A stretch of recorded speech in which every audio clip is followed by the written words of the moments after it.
안녕하세요. 네, 인권기록 활동 하고 있고요. 옆에다 플러스 동물권을 한번 넣어봤습니다. 그 얘기는 이야기하면서, 강의하면서 해보도록 하겠습니다. 제목이 우리 안의 차별이고요. 나도 모르게 차별을 나는 하는 것은 아닌가? 라는 질문을 스스로에게 던져보는 시간이라고 했는데, 저는 차별하는 사람인 것을 한 번도 의심해 본 적이 없습니다. 저는 계속 차별을 하는 자리에서 살았던 것 같고요. 그게 제가 했던 운동에서 저의 위치, 였던 것 같습니다. 나라는 차별의 공간, 충돌하는 현장에 대해서 얘기를 해볼 건데요. 이번 포럼이 차별이 이루어지는 공간, 네. 뭔가 허전했습니다. 네. 차별이 이루어지는 공간, 미디어, 정치 이런 것에 대해서 얘기를 해본다고 들었는데요. 저는 저라는 공간 안에서 일어나는 엄청난 충돌, 갈등, 번뇌 그런 이야기들을 해보도록 하겠습니다.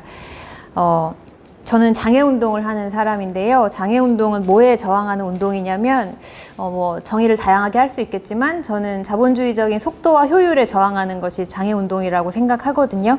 그렇지만 저는 나날이 제 몸의 효율성이 눈에 띄게 떨어져 가고 있는 것이 너무나 두렵습니다. 두렵고 무서워요. 그리고 장애인을 차별하면 안 됩니다라고 밖에 나와서는 굉장히 큰 소리를 뻥뻥 치고 살지만 제 몸에 아주 취약하거나 나약한 점은 아무도 모르게 숨기느라고 매일매일 분투하면서 살아가고 있습니다. 도저히 그 저주에서 벗어날 수가 없어요. 효율성과 속도에 저항해야 한다고 아무리 외쳐도 저는 저 안에 제 몸이 저의 이제 식민지인데요. 계속 효율적이지 못한다, 약한다는 굉장히 미워요. 믿고 너무 화가 나고 어떻게든지 극복하고 싶은 그런 충돌과 번뇌를 항상 갖고 있습니다. 그래서 이렇게 말하면 나도 이 자본주의 사회 안에서 이 비장애 중심 사회에서 나도 차별받아, 나도 힘들어 이렇게 말할 수도 있지만 나도 피해자야 이렇게 말할 수도 있지만 반대로 말하면 저는 차별하는 사람입니다. 저는 제 안에 약함, 제 안에 비효율성, 제 안에 추함 이런 것들을 항상 혐오하고 항상 숨기고 싶어하고 항상 없애고 싶어하고 그런 생각을 늘 가지고 있는 것 같아요. 저는 저를 차별합니다. 그리고 그렇기 때문에 저는 제가 저항하는 에너지가 저는 거기서 나온다고 생각을 하고요. 매일매일 제 안에서 그렇게 싸우고 있다는 생각이 들어요. 제가 한겨레 신문에 한 달에 한 번씩 칼럼을 쓰는데요. 거기에 나오는 모든 글이 사실은 제가 매일매일 제 안에서 충돌하고 갈등하는 저의 목소리를 어떻게 잘 말해야 이것이 차별이 아닐까, 어떻게 잘 말해야 혐오가 아닐까 이런 것을 정말 궁리하면서 나왔던 글이라고 생각하는데 사람들은 결론만 보니까 제가 되게 좋은 사람일 거라고 생각을 하지만 사실 그게 일주일 동안 정말 저랑 싸워서 낸 어떤 말들이었습니다. 네, 삶을 바꾸는 알매의 순간들이 있는데요. 세계에 대한 이해가 아주 급격하게 바뀌는 어떤 순간들이 있습니다. 어떤 순간이냐면요. 그것을 알기 이전으로 내가 돌아갈 수 없다고 느끼는 어떤 순간. 그리고 그 지점을 통과한 홍은전이 과연 그 지점을 통과하기 전에 홍은전과 같은 사람일까? 라고 물었을 때 그것은 도저히 같은 사람인 것 같지가 않아 라고 말할 수밖에 없는 그런 순간들이 있는데요. 그게 어떤 거냐면 이런 거예요. 제가 아주 자연스럽고 당연하다고 여겼던 것들이 그 지점을 통과하고 난 순간 그것이 차별이고 그것이 폭력이었다는 것을 깨달은 그런 순간인 것 같습니다. 어제까지 아무런 문제도 느끼지 않았던 나의 모든 일상이 문제가 되는 그런 순간인데요. 저에게는 살면서 그런 순간이 2번 있었어요. 첫 번째가 2001년 노들장애인 야학을 제가 교사로 들어갔을 때고요. 그리고 2번째가 2019년 제가 고양이를 만났을 때입니다. 저희 고양이의 이름은 카라이고요. 네, 19년 정도를 간격으로 일어난 일인데 저한테는 사실 너무 똑같은 일처럼 느껴져요.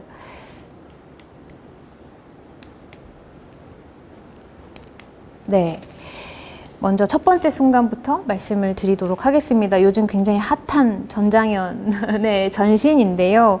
2001년에 서울 도심에 이전에는 한 번도 나타난 적 없었던 어떤 인간들이 출몰하기 시작했습니다. 그들이 제일 처음 등장한 곳은 지하철 서울역이었어요. 기관사가 전동차를 운전해서 서울역으로 들어오고 있었는데 영무실에서 전화가 온 거죠. 누군가가 선로를 점거했다. 천천히 들어와라 라고 해서 그 전동차의 기관사가 천천히 지하철을 몰아서 서울역 안으로 들어왔습니다. 그래서 헤드라이트 불빛이 비춘 저곳에 나타난 사람들은요, 20년 동안, 30년 동안 집안에서 유폐된 채, 갇힌 채 살아왔던 중증 장애인들이었습니다. 그분들은 이렇게 외쳤어요. 장애인도 인간이다. 인간답게 살고 싶다. 이동권을 보장하라. 이렇게 외치면서 선로를 점거하면서 등장했습니다. 이분들은 한국 사회라는 어떤 역사의 무대잖아요. 뉴스에도 나오고 TV에도 나오고 한 번도 등장한 적이 없었던 중증 장애인들이었고요. 그래서 이런 방식으로 지하철을 점거하고 몇 달 뒤에 광화문에서 버스를 점거하면서 한국 사회라는 역사의 무대에 처음으로 아주 충격적으로 등장했습니다. 비장애인 중심의 어떤 질서를, 보이지 않는 그 질서를 온몸으로 들이받으면서 이제 시작이 된 운동이었는데요. 저는 이분들을 어떻게 만났냐면, 저는 2001년에 대학교 4학년이었어요. 평범한 대학생이었고 임용고사를 준비하던 때였습니다. 근데 임용고사가 경쟁인데 제가 그 경쟁이 너무 무서웠어요. 무서워서 좀 도망을 쳤습니다.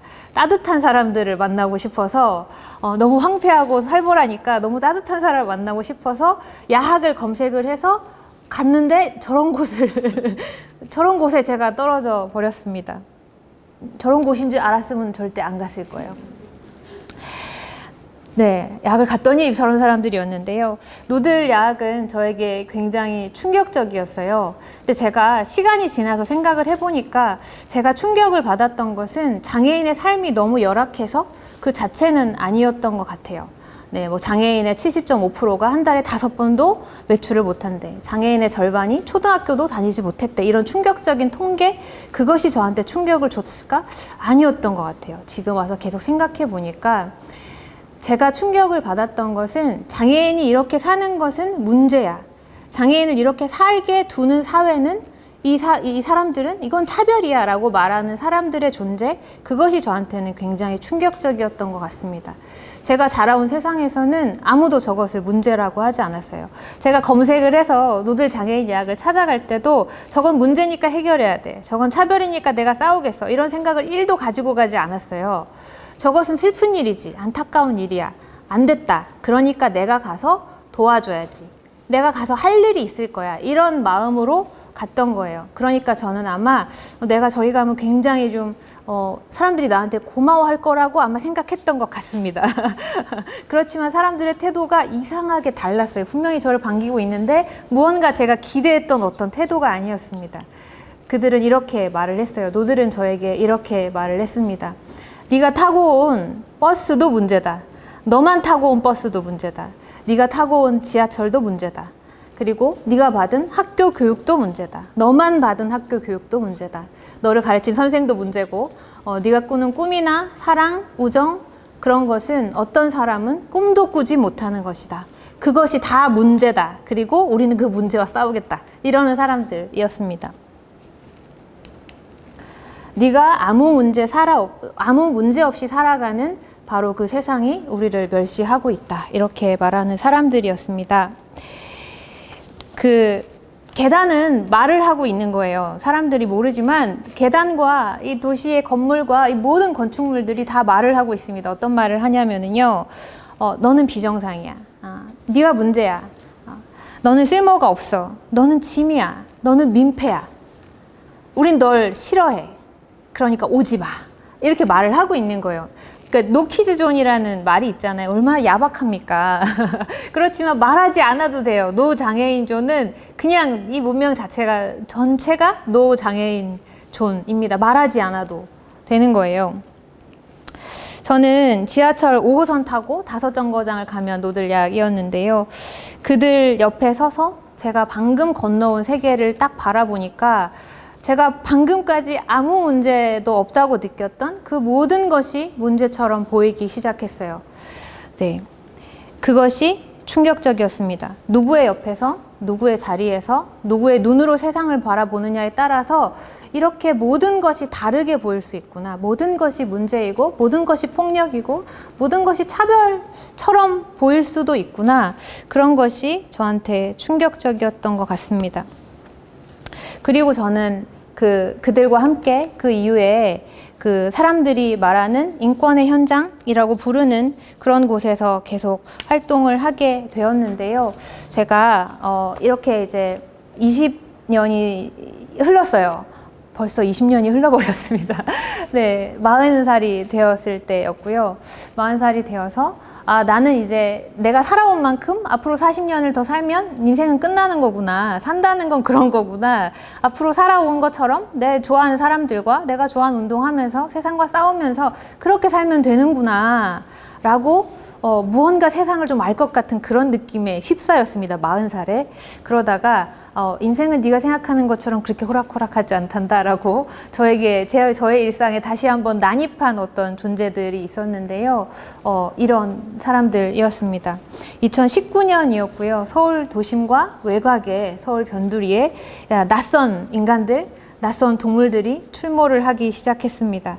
이들이 처음 나타나는 곳은 도살장 앞이었어요. 도살장 앞에 나타나서 배고픈 돼지에게 먹을 것을 주고 목마른 소와 돼지에게 마실 물을 주는 그런 활동을 했습니다. 그리고 이 활동을 꾸준히 하던 사람들이 어느 날 갑자기 대형 마트 정육 코너에 나타나요. 그래서 자기가 몇 달 전에 봤던, 몇 주 전에 봤던 그 동물들이 다 이렇게 포장육이 되어서 붉은 포장육이 되어서 진열되어 있는 그 마트에 나타나서 그 고기 위에, 그 동물 위에, 그 동물의 사체 위에 하얀 국화꽃을 올리고 노래를 부르기 시작했습니다. 그리고 이들은 또 얼마 지나서 크리스마스가 되니까 패밀리 레스토랑에 나타나요. 그래서 스테이크를 썰면서 사랑과 우정을 속삭이고 있는 사람들의 옆으로 가서 이렇게 외쳤습니다. 네, 음식이 아니라 폭력입니다. 아마 음식이 아니라 저 말만 뺐어도 그렇게 사람들이 화를 내진 않았을 것 같아요. 이것은 폭력입니다 라고 했으면 그래 마음엔 안 들지만 그래 폭력이지 그래 알아 이랬을 텐데 음식이 아니라 폭력입니다 라고 말하는 순간 유튜브와 뭐 게시판과 난리가 났습니다. 저는 이 분들의 활동을 SNS를 통해서 계속 쭉 보고 있었는데요. 볼 때마다 막 입이 쩍 벌어졌어요. 저건 뭐 하는 걸까? 저건 조롱을 하려는 걸까? 저는 설마 그것이 애도하는 거라고 생각하지도 못했고 저것은 조롱을 하려는 것인가? 내가 저게 뭔 마음인지 알겠는데 알 것 같기도 하고 모를 것 같기도 하고 뭔가 좀 이상하기도 하고 그런데 이상한데 뭔가 익숙한 그런 냄새가 저한테는 계속 났던 것 같아요. 저는 그렇지만 그분들을 계속 보고 있었는데요. 만약 길거리에서 저분들이 동물을 학대하면 안 됩니다. 동물에 대한 폭력을 중단해야 됩니다. 라고 길거리에서 캠페인을 했다면 저는 그분들을 아마 그냥 지나쳤을 것 같아요. 좋은 일 하시는 분들이네 이러고 아마 지나쳤을 것 같습니다. 그런데 그분들이 똑같은 피켓을 들고 똑같은 구호를 들고 이마트로 들어왔어요. 정육 코너로 들어왔습니다. 그리고 베스킨라빈스의 문을 열고 들어갔고 롯데리아의 문을 열고 들어갔고 그렇게 했습니다. 문을 열고 뚜벅뚜벅 걸어 들어가서 햄버거를 먹는 사람들, 아이스크림을 먹는 사람들에게 외쳤어요. 죽이지 마십시오. 빼앗지 마십시오. 이것은 폭력입니다. 이렇게 외쳤습니다. 그리고 나서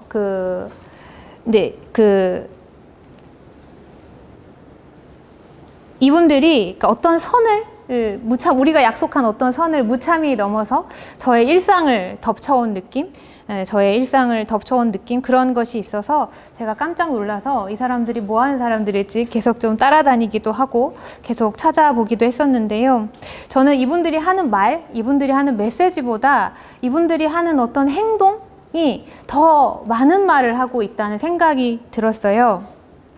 이분들은 이 사진 속에 나오는 장면은 그 종돈장이라고 어미돼지를 가두어서 계속 새끼를 베게 하고 새끼를 출산하게 하고 새끼를 빼앗는 그런 종돈장입니다. 우리가 먹는 고기가 다 저기서 오는 것인데요. 그곳에 가서 이것은 학대이고 이것은 폭력이다라고 하면서 우리는 이 폭력을 반대하고 그래서 이 돼지를 구조하겠다라고 해서 아기 돼지를 구조해서 나오는 장면입니다. 근데 저런 것들을 보면서 제가 그런 생각이 들었어요.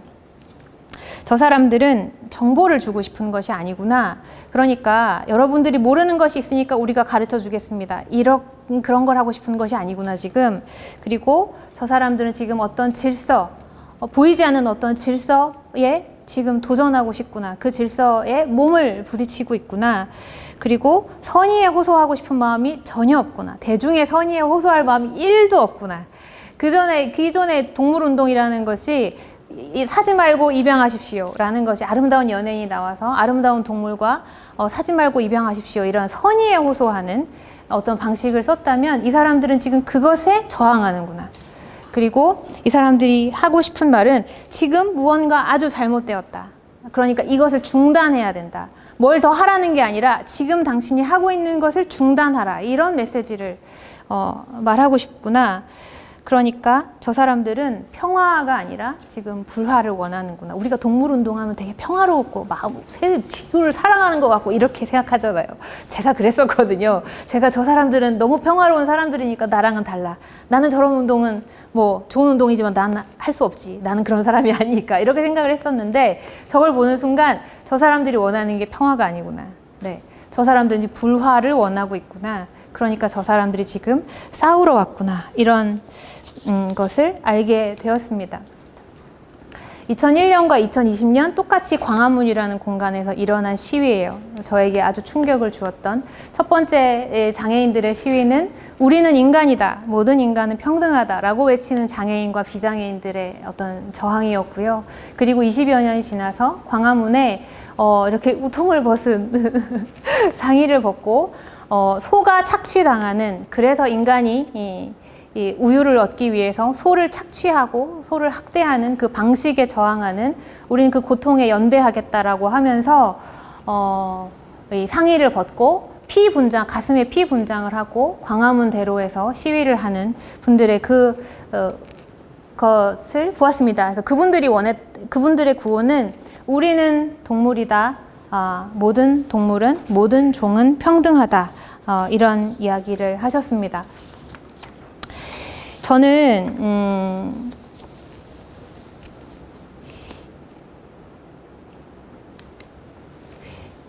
알매는 두 가지 종류가 있다고 생각하는데요. 어떤 알은 제 안으로 들어와서 차곡차곡 쌓이는 그런 알이 있습니다. 그래서 제가 10을 가지고 있던 사람이었다면 그것을 알게 되어서 제가 키가 11이 되고 12가 되는, 제가 성장하는 그런 종류의 알이 있는 것 같아요. 그런데 어떤 알은 제가 평생 10이 되려고 아주 노력해서 분투해서 쌓아놓은 그 10을 한 방에 무너뜨리면서 오는 그런 알이 있는 것 같습니다. 저런 알은 저를 완전히 다른 세계로 갑자기 데리고 가는데요. 그래서 저를 이동하는 알미라고 저는 생각해요. 첫 번째 전자의 알미, 저를 성장시킨다면, 두 번째 알은 제가 노력하지 않았는데 저를 아주 낯선 세계로 데리고 갑니다. 그런데 그 낯선 세계로 데리고 갔다는 건 저를 아주 미국으로 데려갔다 이런 뜻이 아니라 어제까지 나에게 펼쳐졌던 그 일상이 오늘 자고 일어났더니 완전히 다르게 보이기 시작했다는 거예요. 제가 노들야학을 만나서 집에서 지하철역까지 가는 그 모든 곳이 계단이고 모든 곳이 누군가를 배제하고 있다는 것을 알게 되었던 것처럼, 제가 동물을 만나고 동물 해방 운동을 만나서 우리 집에서 눈을 뜨자마자 지하철역으로 가는 모든 순간 이것이 다 동물의 죽음 위에 만들어진 문명이구나. 내가 그 위에 아무 문제 없이 살고 있었구나. 이런 것을 매일매일 자각하게 되었던 것 같습니다.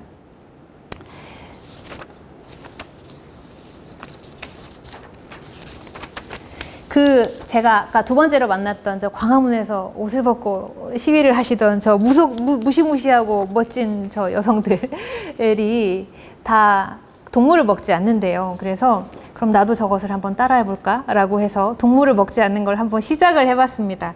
그런데 그게 갑자기 될 리가 없잖아요. 동물 고기가 얼마나 맛있습니까? 그래서 이 마음을 한번 참아보려고 공부를 하기 시작했습니다. 고기를 먹지 않아 보려고, 고기가 대체 어떻게 만들어진다는 거야? 동물이 뭐 얼마나 폭력을 당한다는 거야? 라는 것을 알아야 이 욕구를 참을 수 있을 것 같아서 찾기 시작했습니다. 그래서 영상들을 보기 시작을 했고요. 그래서 제가 판도라의 상자를 열고 말았습니다. 아주 수많은 것들을 보았는데요.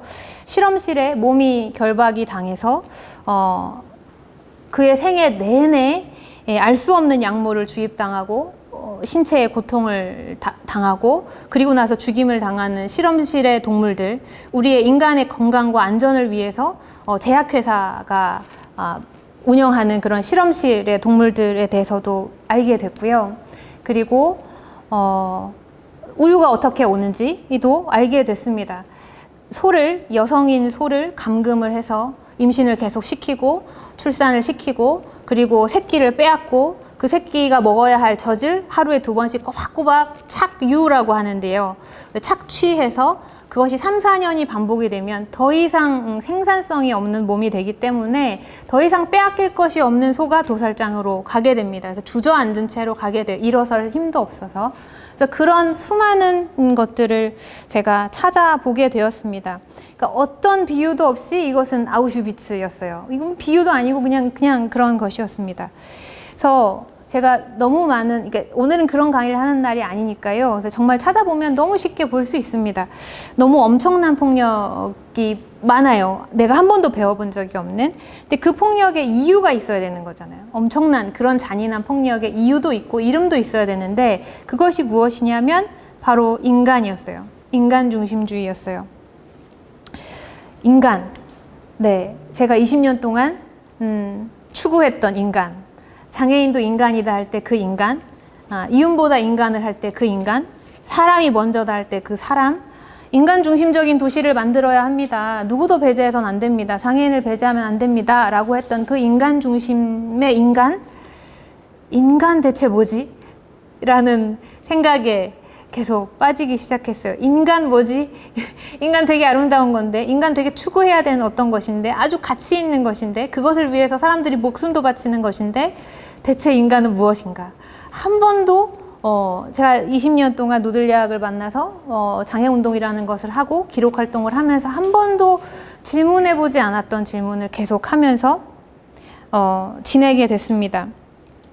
사람들은 제가 동물권을 기록한다고 하면 제가 그 전에 인권 기록을 했기 때문에 인간의 목소리, 인간의 고통의 목소리를 듣다가 이제 자연스럽게 동물의 이야기도 듣게 되었군요. 이렇게 생각을 해요.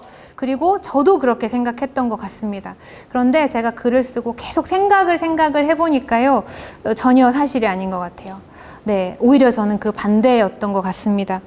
저는 20년간 배웠던, 제가 노들야학을 만나서 배웠던 어떤 능력이라는 게 키워야 했던, 훈련해야 했던 능력이 있거든요. 공감, 그리고 그것을 표현하는, 인간의 고통을 표현하는 다양한 언어, 이런 것들을 훈련했어야 되는데요.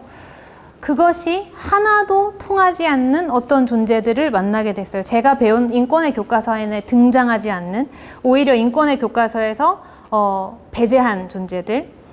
왜냐하면 인간은 동물이 아니다 해서 출발했거든요. 그러니까 사실은 배제한 그 존재들의 이야기를 제가 보게 된 거예요. 인권은 사실 동물에게 관심이 전혀 없습니다. 그래서 그러니까 인간은 동물이 아니다라는 말은 의도하건 의도하지 않았건 동물은 그렇게 해도 돼. 동물은 그런 환경에 있어도 돼. 라는 것을 전제한 말이기 때문에 사실은 장애 비하, 장애 혐오에 등장하는 그 모든 말의 논리와 저는 똑같다고 느껴졌습니다. 그래서 제가 그 엄청난 폭력을 많이 받다고 말씀을 드렸는데요. 그래서 내가 돼지가 죽는 걸 봤어 라고 말하면 2019년에 홍은전은 이렇게 말할 거예요. 그래, 돼지가 죽은 건 슬프지. 그런데 어떡하지? 우리가 고기를 안 먹을 수도 없고. 내가 소가 어떻게 착취당하는지를 봤어. 근데 너무 슬펐어. 소가 우는 걸 봤어. 이렇게 말하면 2019년에 홍은전은 이렇게 말할 거예요. 그래, 너무 슬프다. 안 됐다. 근데 내가 카페라떼를 끊을 수는 없는데 어떡하지? 대화가 계속 그렇게 될 거예요. 저 너무 잘 알고 있습니다. 네, 그러니까 제가 말을 할 수가 없더라고요. 이걸 봤는데 이걸 전할 수가 없는 거예요. 내가 말을 하면 내가 본 고통에 비해서 내 말이 너무 보잘것없는 거예요.